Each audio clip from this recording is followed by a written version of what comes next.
हो गया ही हो गया। अस्सलामुअलैकुम स्टूडेंट्स, क्या हाल है सबके। उम्मीद है आप सब ठीक होंगे, सेफ एंड सिक्योर होंगे।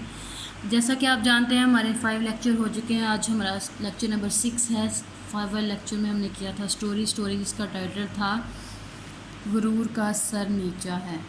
ठीक है, गुरूर करने वाले को बहुत सी मुश्किलात का सामना करना पड़ता है। जैसा कि एक बारहसिंगा था, सींगों पर तो बहुत नाज था, लेकिन क्या है, टांगे बिल्कुल भी पसंद नहीं थी। जब वो जंगल में था तो शिकारी आए, उसने उसके पीछे कुत्ते लगा दिए। तो क्या हुआ कि वो फंस चुका था बिल्कुल। जब उसने जान बचाने के लिए जंगल में छुपा तो नेक्स्ट आगे देखते हैं हमने क्या किया। हाफ स्टोरी हमारी हो चुकी थी। नेक्स्ट हाफ स्टोरी आज हम करेंगे। शिकारी कुत्ते ने उसके पीछे शिकारी कुत्ते उसके पीछे थे। बारहसिंगा ने शिकारी को अपनी तरफ बढ़ते हुए देखा तो उसने झाड़ियों में छुपने की कोशिश की।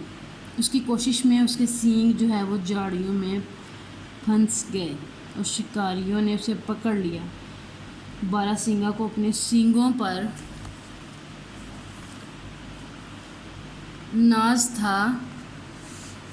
पर नाज था, लेकिन इन्हीं की वजह से जान से हाथ धो बैठा। नतीजा क्या है? गुरूर का सर नीचा है। ठीक है स्टूडेंट्स, बहुत आपने देख लिया कि गुरूर करने वाले को बहुत सारी मुश्किलात का सामना करना पड़ता है। हाफ स्टोरी हमारी हो चुकी थी, आज नेक्स्ट हाफ है। इसको आपने अच्छे से याद भी करना है और साथ साथ लिखते जाना है। ठीक है स्टूडेंट्स, मिलते हैं नए लेक्चर के साथ। अपना बहुत सारा ख्याल रखिएगा। अल्लाह हाफिज़।